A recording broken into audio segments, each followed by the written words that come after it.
In this short tutorial, you will learn how to send your location on Messenger. This is a useful feature when you want to share where you are with friends or family. It helps them find you easily and saves time when meeting up. To get started, open the Facebook Messenger app on your device. Once you've opened the app, scroll through your recent conversations or use the search bar at the top to find the chat you wish to share your location with. Tap on that chat to open it. Now that you're in the chat, tap the plus button at the bottom left corner of your screen. After tapping this button, a menu will pop up. Here, select Location.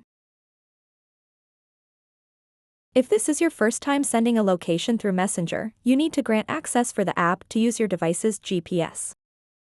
A prompt will appear asking if you'd like to turn on location services. Choose an option that suits you best.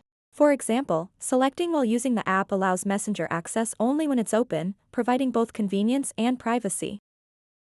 With location services enabled, it's now time to send your current location. Simply tap on Send Current Location. This will instantly share where you are with that conversation. Once you've sent your location, recipients will see a map pin showing exactly where you are. It's as easy as that. So that wraps up this tutorial. If you have any questions about this whole process, please let me know in the comments section below. And if this video helped you out, please give it a big thumbs up and subscribe to this channel for more tutorial videos like this one. Thank you so much for watching and have a good day.